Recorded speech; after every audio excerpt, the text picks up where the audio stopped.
জাতীয় বিশ্ববিদ্যালয় কর্তৃক আয়োজিত অনলাইন ক্লাস কার্যক্রমে সকলকে স্বাগত জানাচ্ছি। আজকের ক্লাসে সাংগঠনিক আচরণের সিলেবাস অনুযায়ী যে দ্বিতীয় চ্যাপ্টারটা আছে আচরণের কারণ তত্ত্ব, তার বিভিন্ন বিষয় সম্পর্কে আলোকপাত করার চেষ্টা করব। প্রথমে এখানে দেখতে হবে আমাদের আচরণ কাকে বলে। মানুষ বা প্রাণী যেভাবে কাজ বা বিভিন্ন ক্রিয়া করে তার দৃশ্যমান রূপকে বলা হয় আচরণ। যে মানুষ যেভাবে কাজ করছে, যেভাবে হাঁটছে, কথা বলছে, যেভাবে অন্যের সঙ্গে বিহেভ করছে, এগুলাকে মানুষের আচরণ হিসাবে দেখা হয়। একটা পশুর যেই চলার ভঙ্গি, তার যেই ক্ষিপ্রতা, গতি, তার যেই মনোভাব, এগুলা থেকে তার আচরণ আমরা বুঝতে পারি। মানুষের আচরণ তার ব্যক্তিক প্রকৃতি ও সে যে পরিবেশে বা পরিস্থিতিতে অবস্থান করছে তার উপরে নির্ভরশীল। মানুষের আচরণ আসলে নির্ভর করে তার পার্সোনাল বিভিন্ন ট্রেইটের উপর, পার্সোনাল বিভিন্ন গুণাবলী, বৈশিষ্ট্যের উপরে, এবং যে পরিবেশ পরিস্থিতিতে সে কাজ করছে তার উপরে নির্ভর করে। যেমন একজন মানুষ যদি খুব নেতিবাচক পরিবেশে অবস্থান করে, খুব চাপের মধ্যে থাকে, স্বাভাবিকভাবেই কিন্তু তার আচরণে একটা পরিবর্তন আসবে। তার মেজাজ খিটখিটে হয়ে যাবে, স্বাভাবিক নিয়ম নীতিতে সে আচরণ করতে পারবে না। যেমন কেউ কোনো একটা সুস্থ মানুষ হঠাৎ করে অসুস্থ বোধ করছে বা অসুস্থ হয়ে গেল, স্বাভাবিকভাবেই তার আচরণে ব্যাপক পরিবর্তন লক্ষ্য করা যাবে, কারণ বর্তমান পরিবেশ পরিস্থিতিতে সে স্বাভাবিক আচরণ ক্ষমতা প্রকাশ করতে পারছে না। এই কারণে মানুষের পরিবেশ পরিস্থিতির উপরে মানুষের আচরণ অনেকাংশে নির্ভর করে। এছাড়া আরেকটা বিষয় এখানে আছে, সেটা হচ্ছে ব্যক্তিক প্রকৃতি, মানুষের বৈশিষ্ট্য। যে ধৈর্য সহিষ্ণু, অমায়িক, ভদ্র, তার আচরণ এবং একজন অসহিষ্ণু প্রকৃতি ব্যক্তির আচরণ কিন্তু কখনোই এক হবে না। কোন নির্দিষ্ট পারিপার্শ্বিক অবস্থা বা পরিস্থিতি ব্যক্তির মধ্যে যে উদ্দীপনা সৃষ্টি করে, তার প্রতিক্রিয়ায় যে ক্রিয়াকলাপ ব্যক্তি প্রদর্শন করে তাই হচ্ছে আচরণ। কোন নির্দিষ্ট অবস্থা বা পারিপার্শ্বিকতা মানুষের মধ্যে যে উদ্দীপনার সৃষ্টি করে, উদ্দীপনা হচ্ছে আসলে এটা একটি উদ্দীপনা হচ্ছে যেটা মানুষকে কোন ক্রিয়া প্রতিক্রিয়া করতে উৎসাহিত করে, ওটাকে বলা হচ্ছে উদ্দীপনা। বা মানুষের মধ্যে তাড়নার সৃষ্টি করে, সেটাকে আমরা উদ্দীপনা বলি। এই উদ্দীপনা সৃষ্টি যখন হয় তখনই কিন্তু মানুষ বিভিন্ন ধরনের ক্রিয়া প্রতিক্রিয়া প্রদর্শন করে। এই ক্রিয়া প্রতিক্রিয়াটাকেই আসলে এই আচরণ বিজ্ঞানে বলা হচ্ছে আচরণ, মানুষের বিহেভিয়ার। এখানে যে বিষয়টা বোঝানো হচ্ছে যে পারিপার্শ্বিকতা বিভিন্ন বিষয়বস্তু মানুষের মধ্যে যে উদ্দীপনাটা সৃষ্টি করবে, যে তাড়নার সৃষ্টি করবে, সেই তাড়নার প্রতি তখন যে প্রতিক্রিয়া সে প্রদর্শন করবে, এর ফলে যে ক্রিয়াকলাপ সে দেখাবে, সেটাই হচ্ছে একজন ব্যক্তির আচরণ। উদ্দীপক কি? উদ্দীপক মানুষের মধ্যে উৎসাহ সৃষ্টি করে, উদ্দীপনা সৃষ্টি করে, কোনো কিছু করতে তাড়নার জন্ম দেয়। উদ্দীপক ক্রিয়া করে মানুষের মস্তিষ্কে। যখন কোনো উদ্দীপক প্রয়োগ করা হয়, মানুষের সামনে কোনো উদ্দীপক প্রয়োগ করা হয়, তখন সেটা মানুষের ব্রেইনে যে সরাসরি একটা উদ্দীপনা সৃষ্টি করে, মানুষকে কোনো কিছু করার জন্য উৎসাহিত করে। মানুষের মস্তিষ্ক বলে দেয় কি করতে হবে এবং ব্যক্তি সেই অনুযায়ী তখন আচরণ করে। আসলে মানুষের মস্তিষ্ক থেকেই সবকিছু নিয়ন্ত্রিত হয়, এবং মস্তিষ্ক যখন যেটা করতে বলবে মানুষ কিন্তু সেই অনুযায়ী তখন আচরণ করবে। যেমন সুস্থ মস্তিষ্ক সম্পন্ন মানুষের আচরণ আর একজন অপ্রকৃতস্থ ব্যক্তির আচরণ কিন্তু এক হবে না। কারণ কি? কারণ তার মস্তিষ্ক তাকে সঠিক সিগন্যালটা দিচ্ছে না, সঠিক আচরণ করার জন্য বলছে না। যেহেতু সে অপ্রকৃতস্থ, তার সমস্যা আছে, মানসিক দিক থেকে সমস্যা আছে, সুতরাং তার আচরণে কিন্তু সেটা প্রকাশ পাবে। একজন সুস্থ সবল সুস্থ মস্তিষ্ক মানুষের আচরণ আর একজন অপ্রকৃতস্থ ব্যক্তির আচরণে, এর জন্যই কিন্তু আসলে পার্থক্যটা আমরা ধরতে পারি, দেখতে পারি। দেহি বা দেহ ধারণকারী সত্তা, অর্গানিজম যেটাকে ইংলিশে বলা হয়, মানুষের দেহী বা দেহ ধারণকারী সত্তা, প্রত্যেক ব্যক্তি একটা সত্তা, এবং এই সত্তার মধ্যে কিন্তু মানুষের যে প্রাণ আছে, যে দেহটা আছে, এটা একটা অন্যতম নিয়ামক হিসাবে কাজ করছে। এটাই প্রধান বিষয়। মানুষের দেহ হচ্ছে কি আসলে অঙ্গ প্রত্যঙ্গের সমষ্টি, এবং এগুলা একত্রে ক্রিয়া প্রতিক্রিয়া করে, এবং এর সমন্বয়ে কিন্তু গড়ে উঠেছে মানুষের সত্তা। মানব আচরণ বিষয়ক আলোচনায় দেহী বলতে মানব দেহ বা মানুষকে বোঝানো হয়েছে। মানব আচরণ বিষয়ক যে সকল আলোচনা আছে, এখানে দেহী বলতে মানুষের যে শরীর আছে, যে দেহটা আছে, এই দেহটাকে বোঝানো হয়েছে, এবং সম্পূর্ণ রূপে বোঝানো হয়েছে। যেমন মানুষের দেহে 14টা ইন্দ্রিয় আছে, এই ইন্দ্রিয়গুলা দিয়ে মানুষ অনেক কিছু সেন্স আমরা যে করতে পারি, চোখ দিয়ে দেখা, কান দিয়ে শোনা, এরকম করে 14টা ইন্দ্রিয় আছে, প্রত্যেকটার আলাদা আলাদা কাজ আছে। এগুলো সবকিছু মিলাই কিন্তু একটা হিউম্যান অর্গানিজম। সুতরাং এগুলা মানুষকে ক্রিয়া প্রতিক্রিয়া আচরণ করার জন্য মানুষের এই দেহ বা দেহি, এইটার পরিপূর্ণতা এবং সুস্থ সবলতা অনেকাংশে মানুষের আচরণকে প্রভাবিত করে। আচরণের উপর প্রভাব বিস্তারকারী উপাদান সমূহ।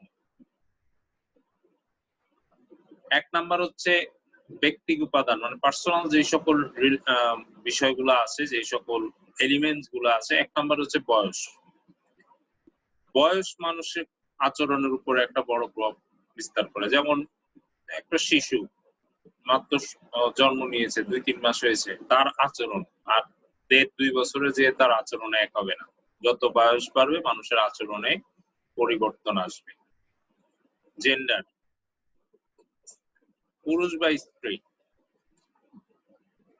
তাদের আচরণে তফাৎ আছে। পুরুষের আচরণ অ্যাগ্রেসিভ, আর মেয়েদের আচরণ অনেকটাই দেখা যায় যে তারা অ্যাগ্রেসিভনেসকে পছন্দ করে না।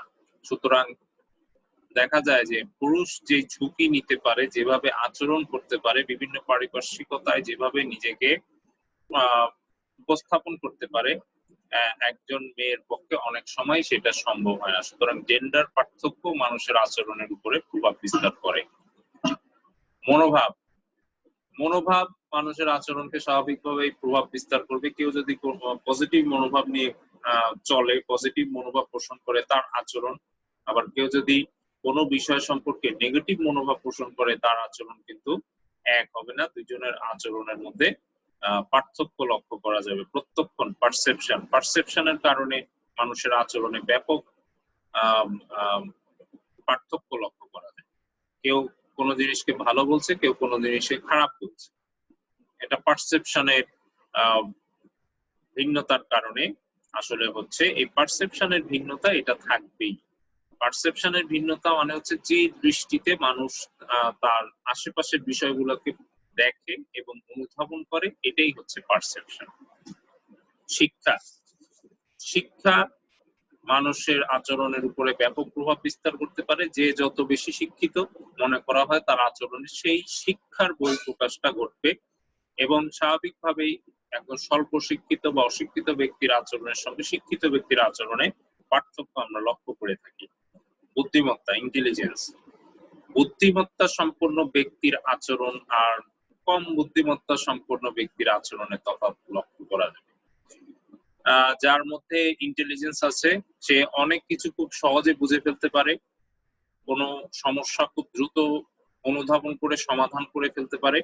যার মধ্যে বুদ্ধিমত্তা একটু কম আছে, সে হয়তো বুঝতে পারে কিন্তু একটু দেরিতে বুঝতে পারে। এই ইন্টেলিজেন্সের কারণে মানুষের সিদ্ধান্ত গ্রহণের ক্ষেত্রে এবং বিভিন্ন সংগঠনে তার কাজের ক্ষেত্রে আচরণের কিন্তু প্রকাশটা ভিন্ন ভিন্ন হতে পারে। এরপরে আছে দৈহিক বৈশিষ্ট্য। স্বাভাবিকভাবে দৈহিক বৈশিষ্ট্য, যে পরিপূর্ণভাবে সুস্থ একজন মানুষ, তার আচরণ আর পরিপূর্ণ সুস্থ না, তার আচরণ কিন্তু এক হবে না। মূল্যবোধ, মূল্যবোধের কারণে মানুষের যে আচরণ এটা আলাদা হয়।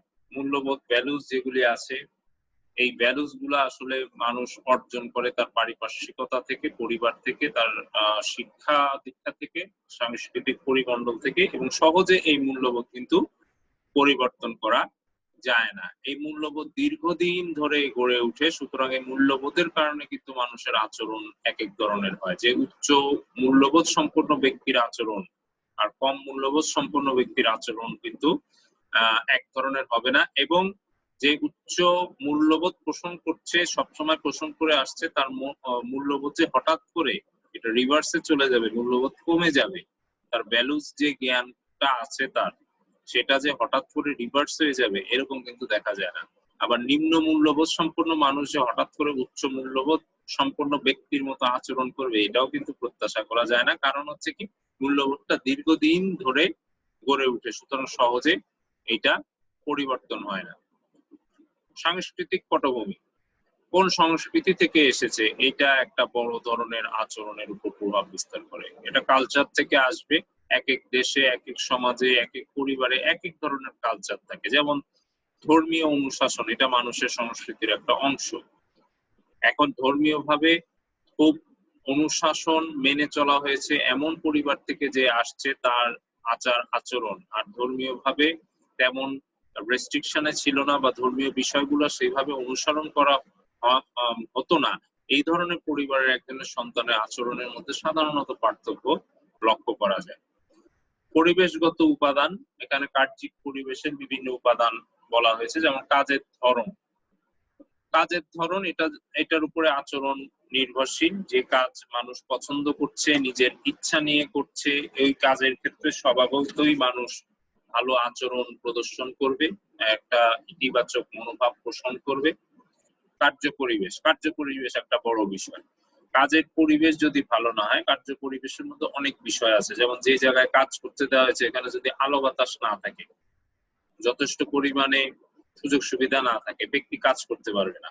এই কার্য পরিবেশের মধ্যে আরো আছে, যেমন আশেপাশে মানুষের সাথে সম্পর্ক, তার পিয়ার্সদের সাথে সম্পর্ক, তার কলিগদের সাথে সম্পর্ক, এটাও একটা বড় ধরনের ভূমিকা পালন করে। কার্য পরিবেশের ফলে দেখা যায় যে যেখানে কার্য পরিবেশ খুব হেলদি, খুব ভালো কার্য পরিবেশ আছে, ওয়ার্ক এনভায়রনমেন্ট খুবই চমৎকার, ওখানে কিন্তু কর্মী স্বপ্রণোদিত হয়ে এবং স্বেচ্ছায় কাজ করছে এবং খুশি মনে কাজ করছে। আর যেখানে কার্য পরিবেশ ভালো না, কার্য পরিবেশের বিভিন্ন সমস্যা আছে, ওখানে কিন্তু কর্মী আচরণটা দেখা যাচ্ছে প্রত্যাশিত মাত্রায় পাওয়া যাচ্ছে না। কার্য পরিবেশগত উপাদানের মধ্যে আরো আছে ব্যবহৃত প্রযুক্তি। প্রযুক্তির ব্যবহার স্বাভাবিকভাবেই মানুষের আচরণের উপরে প্রভাব বিস্তার করে। যে প্রযুক্তি ব্যবহার করতে পারে তার আচরণ, যার যে করতে পারে না তার আচরণ এক হবে না। যার হাতে লেটেস্ট টেকনোলজি আছে সে স্বাভাবিকভাবেই অ্যাগ্রেসিভ ওয়েতে চলবে, আর যার হাতে লেটেস্ট টেকনোলজি নাই সে কিন্তু সেই অ্যাগ্রেসিভ ওয়েতে চলতে পারবে না।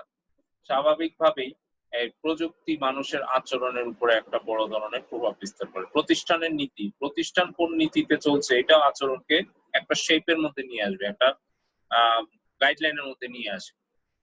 নীতি সাধারণভাবে প্রতিষ্ঠানে বিভিন্ন নীতি থাকে, সেটা মানুষের আচরণের উপরে প্রভাব বিস্তার করে। যেমন প্রতিষ্ঠানের নীতি যদি থাকে যে ড্রেস কোড থাকে, সেখানে কিন্তু আচরণ, তাহলে একজন মানুষের আচরণও কিন্তু অনেকটা কন্ট্রোল হয়ে যায়, সে চাইলেই যে কোনো পোশাক পরে আসতে পারবে না প্রতিষ্ঠানে। সুতরাং সেখানে কিন্তু তার আচরণের মধ্যে একটা কন্ট্রোলিং ফ্যাক্টর নিয়ে আসা হয়েছে। এভাবে করে প্রতিষ্ঠানের বিভিন্ন নিয়ম নীতি মানুষের আচরণকে প্রভাবিত করে। জনশক্তির মান ভালো হলে তাদের আচরণ এবং প্রতিষ্ঠানের ব্যবস্থাপক মালিকদের আচরণ স্বভাবতই তাদের প্রতি ভালো হবে।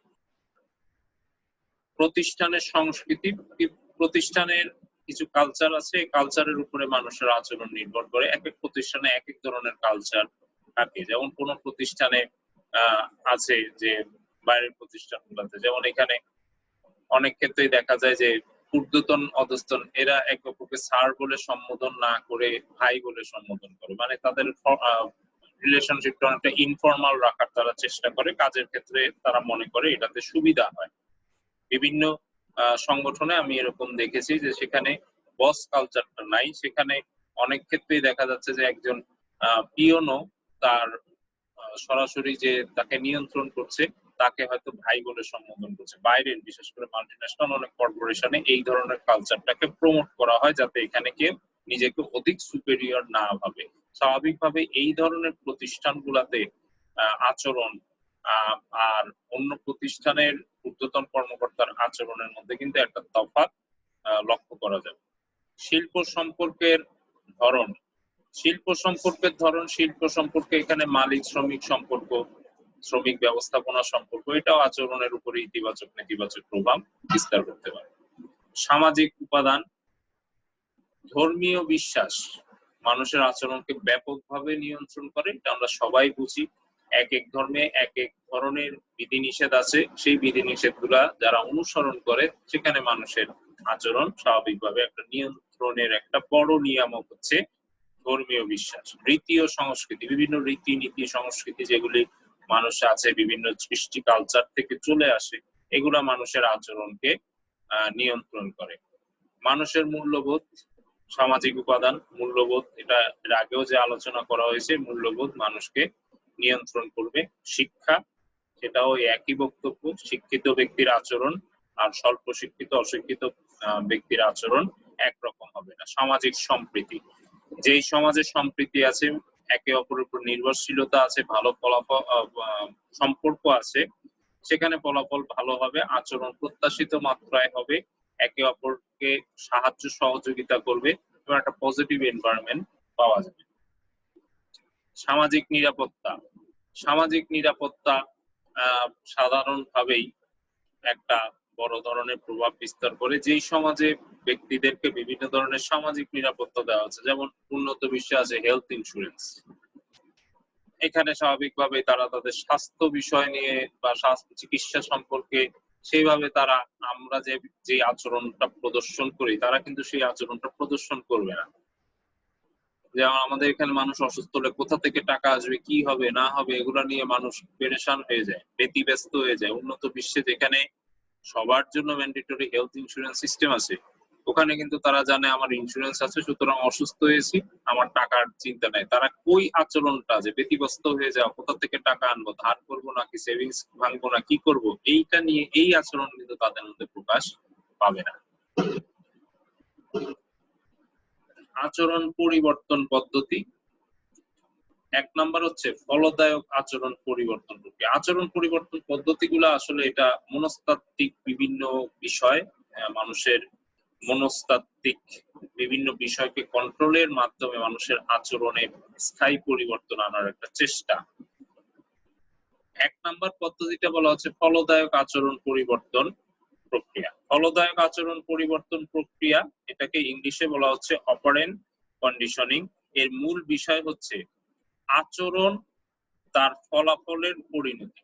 আচরণ, একজন ব্যক্তির আচরণ তার ফলাফলের পরিণতি, অর্থাৎ মানুষ কোন ধরনের আচরণ করবে সেটা তার পরবর্তীতে তার আচরণের ফলাফল হিসাবে প্রকাশ পাবে। যেমন সে যদি পুরস্কার পায়, যে আচরণটা সে করেছে তার বিপরীতে সে পুরস্কার পাচ্ছে, মানে ফলটা কি পাচ্ছে, পুরস্কার, সুতরাং এই আচরণটা সে বারবার করার চেষ্টা করবে। আর কোন আচরণের বিপক্ষে সে ভর্ৎসনা পেয়েছে, তাকে ভর্ৎসনা করা হয়েছে, ধমক দেওয়া হয়েছে, শাস্তি দেওয়া হয়েছে, ওই আচরণের ফলাফলটা কি হবে, সেই আচরণ থেকে সে দূরে যাওয়ার চেষ্টা করবে, ভবিষ্যতে আর করার চেষ্টা করবে না। বিএফ স্কিনার একজন ব্যবস্থাপনাবিদ, তার মতে মানুষ যে আচরণ করে বা যে আচরণের বিপক্ষে পুরস্কার পায় সেই আচরণটা সে বারবার করার চেষ্টা করে, যে আচরণের বিপক্ষে সে দণ্ড পায় সেই আচরণ থেকে দূরে সরার চেষ্টা করে। এখন এইটা একটা প্রতিষ্ঠানে কিভাবে প্রয়োগ করা যায়? প্রতিষ্ঠানে কর্মী যখন ভালো কাজ করবে, ফলদায়ক আচরণ পরিবর্তন প্রক্রিয়া বলা হয় তাকে প্রশংসা করতে, পুরস্কার দিতে, যাতে সে কন্টিনিউয়াসলি এটা করে। আর যখন একজন কর্মী অপ্রত্যাশিত আচরণ করে, নিয়ম কানুন ভাঙে, শৃঙ্খলা ভঙ্গ করে, তখন মনে করা হয় যে তার দণ্ড দেওয়া উচিত, শাস্তি প্রদান করা উচিত, যাতে ভবিষ্যতে সে সেটা না করে। এটাই কিন্তু হয়। এমন কর্মী ভালো কাজ করলে তার প্রশংসা করা হয়, 10 জনের সামনে তাকে বলা হয় যে ভালো কাজ করেছে। আর যখন সে খারাপ কাজ করে তাকে তার ঊর্ধ্বতন কর্মকর্তা ডেকে নিয়ে যে ধমক দিবে, তাকে শাসাবে, বলবে এরপরে এরকম করলে তোমার চাকরি থাকবে না, তোমাকে শোকজ করা হবে, তোমার ডিমোশন হবে, ইনক্রিমেন্ট কেটে দেওয়া হবে। কারণ কি? কারণ চাচ্ছে তার আচরণে যাতে স্থায়ী একটা পরিবর্তন হয় এবং ফলটা কি আসে, এই ধরনের কার্যক্রম থেকে সে যাতে দূরে থাকে। এটাই হচ্ছে ফলদায়ক আচরণ পরিবর্তন প্রক্রিয়া। এরপরে হচ্ছে ইতিবাচক শক্তিবর্ধন, ইংলিশে বলা হয় পজিটিভ রিইনফোর্সমেন্ট। রিইনফোর্সমেন্ট মানে হচ্ছে পুনরায় শক্তি সামর্থ্য আগের পর্যায়ে নিয়ে আসা, এটাকে বলা হচ্ছে পজিটিভ রিইনফোর্সমেন্ট। শক্তি বা বলবর্ধন বলতে এমন কিছু উদ্দীপককে বোঝায় যা প্রদান করলে কর্মী নির্দিষ্ট পরিবেশে যে আচরণ করে, অনুকূল পরিবেশ পেলে ওই আচরণটা সে করতেই থাকবে, সে অব্যাহত রাখবে। এটাই হচ্ছে পজিটিভ রিইনফোর্সমেন্ট। মানে এমন কিছু উদ্দীপক তার সামনে দিতে হবে, সেই উদ্দীপক গুলা যদি দেওয়া হয় তাহলে ওই ধরনের পরিবেশে ক্রমাগত সেই আচরণটা করবে। এই ধরনের রিইনফোর্সমেন্ট বা শক্তিবর্ধন দুই প্রকারের হতে পারে, একটা হচ্ছে ইতিবাচক আর একটা হচ্ছে নেতিবাচক। আচরণের ইতিবাচক শক্তিবর্ধন বলতে বোঝানো হচ্ছে কর্মীকে পুরস্কার প্রদানের মাধ্যমে প্রত্যাশিত আচরণ করতে উদ্বুদ্ধ করা। আর নেতিবাচক শক্তিবর্ধন হচ্ছে মানুষকে নেতিবাচক বিভিন্ন ধরনের বিষয়, নেতিবাচক প্রেরণা আমরা বলতে পারি, নেতিবাচক প্রেরণা দিয়ে তার পরিবেশ পরিস্থিতি অনুযায়ী আচরণ থেকে দূরে রাখা। ইতিবাচক শক্তিবর্ধন হিসাবে মানুষের মধ্যে কি কি কাজ করে, যেমন মানুষের মৌলিক চাহিদা পূরণের সকল সুযোগ সুবিধা, যেটা ইতিবাচক শক্তিবর্ধন হিসাবে কাজ করে। ভালো বেতন, সুযোগ সুবিধা, বোনাস, আর্থিক নিরাপত্তা, এগুলা কি করবে? এগুলা দেওয়া হলে তার ইতিবাচক শক্তিবর্ধন হবে, মানে সে প্রতিষ্ঠানের প্রতি অনুগত থেকে কাজ করবে।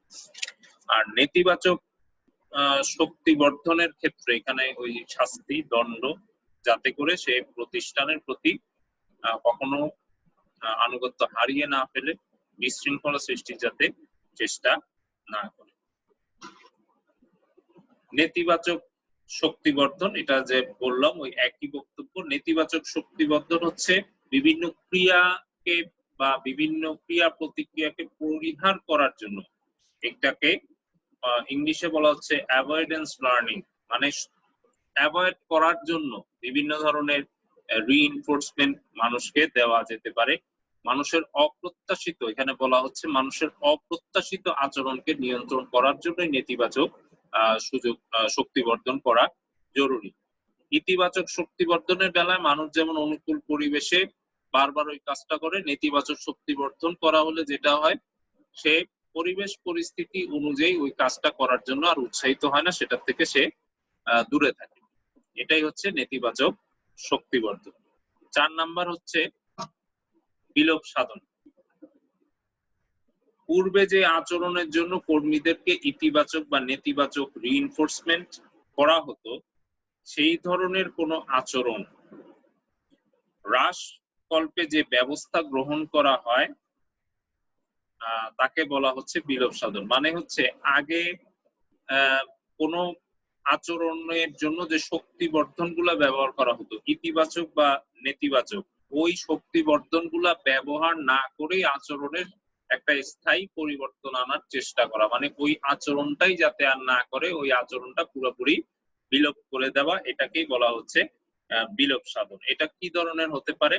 যেমন আমরা শিক্ষকরা যখন ক্লাস নেই, তখন ক্লাসে অনেক স্টুডেন্টই আছে যারা ইচ্ছাকৃতভাবে, কিছু দুষ্টু প্রকৃতির স্টুডেন্ট থাকে যারা ইচ্ছাকৃতভাবে কোনো পড়ানোর পরে হাত তুলে অবান্তর প্রশ্ন করে। এটা ইচ্ছা করে করে, অনেক সময় শিক্ষক বুঝেও তাকে তখন সেটার অ্যান্সার দিতে হয়, কারণ যেহেতু বলা আছে কোনো কিছু না বুঝলে তোমরা প্রশ্ন করবা বা ক্লাসে প্রশ্ন করাটা অ্যালাউড। এখন এটা হচ্ছে ইতিবাচক একটা শক্তিবর্ধন ছিল যে প্রশ্ন করার জন্য তোমরা হাত তোলো। এখন শিক্ষক যদি বলে দেয় যে আগামী ক্লাস থেকে কেউ প্রশ্ন করতে পারবে না ক্লাসে, তার মানে হচ্ছে কোনো প্রশ্ন করা যাবে না, প্রশ্ন টোটালি বন্ধ। তাহলে কি হবে? এখানে কিন্তু যে রিইনফোর্সমেন্ট করার যেই বিষয়টা ছিল যে হাত তুলে প্রশ্ন করা হবে, সেটাই বন্ধ করে দেওয়া হয়েছে।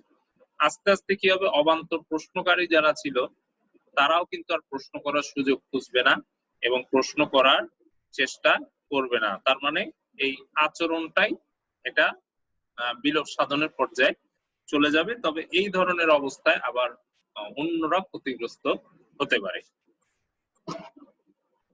এরপরে হচ্ছে শাস্তি।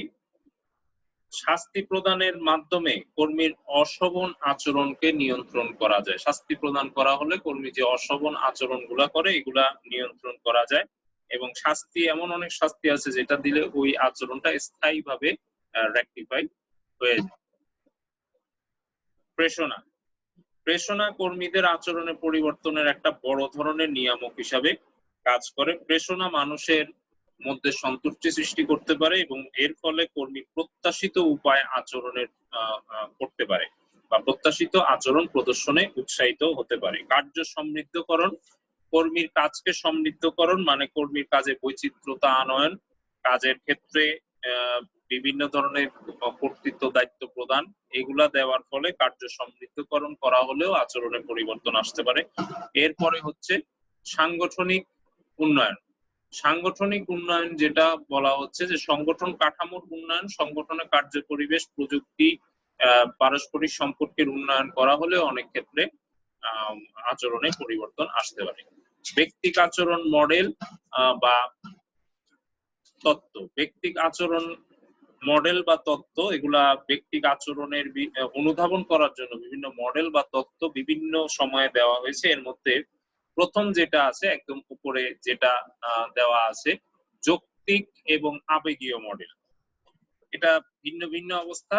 যৌক্তিক মডেল এক ধরনের কথা বলে, আবেগীয় মডেল আরেক ধরনের কথা বলে। যৌক্তিক মডেলে বলা হয় যে মানুষ সবসময় যৌক্তিক রেশনাল ওয়েতে চলে, মানুষের রেশনাল বিহেভিয়ার করে, যুক্তি অনুযায়ী চিন্তা ভাবনা করে তারপরে আচরণ করবে, সমস্যা সমাধানে যৌক্তিক চিন্তা করবে।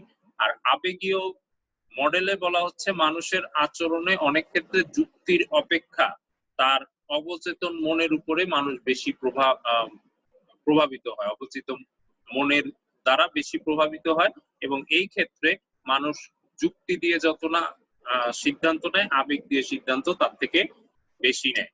এখানে যেমন ফ্রেডীয় যে সকল আচরণ বিজ্ঞানী আছেন, ফ্রেড বা তার অনুসারী যেসব আচরণ বিজ্ঞানী ছিলেন, তারা এই ধরনের মডেল উপস্থাপন করেছেন এবং তাদের স্থির বিশ্বাস ছিল মানুষ যৌক্তিকতার থেকে আবেগের বশবর্তী হয়ে সিদ্ধান্ত বেশি গ্রহণ করে থাকে। দুইটা ভিন্ন ভিন্ন মডেল এখানে বলা হয়েছে। দুই ধরনের মানুষই আছে, কেউ যৌক্তিক সিদ্ধান্ত নিতে পারে, কেউ আবেগ তাড়িত হয়ে সিদ্ধান্ত গ্রহণ করে।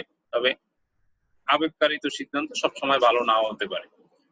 2 নাম্বার, আচরণিক এবং মানব সম্বন্ধীয় মডেল। ব্যক্তিক আচরণিক মডেলে মনে করা হয় ব্যক্তির আচরণ সবসময় তার পারিপার্শ্বিক অবস্থা বিভিন্ন চলক দ্বারা প্রভাবিত হবে। তার মানে বাহ্যিক পরিবেশের বিভিন্ন উপাদান মানুষের আচরণকে প্রভাবিত করবে।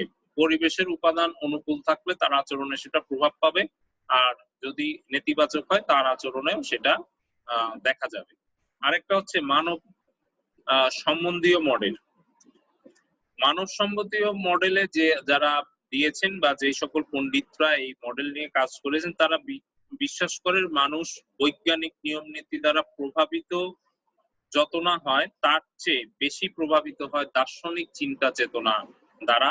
এই মডেলে মনে করা হয় মানুষ অযৌক্তিক ও যে সকল অবাস্তব চিন্তা ভাবনা আছে তার বিচার বুদ্ধি দিয়ে সেগুলা সে দূর করতে সক্ষম। মানে তার মনের যে সকল কনসার্ন আছে, যে কনসাসনেসটা আছে, সেগুলা দিয়েই সে অবাস্তব চিন্তা চেতনা থেকে দূরে সরে আসতে সক্ষম। এখানে পরিবেশের চলকের থেকে মানুষের মনের ক্রিয়া প্রতিক্রিয়ার উপরে বেশি গুরুত্ব আরোপ করা হয়েছে।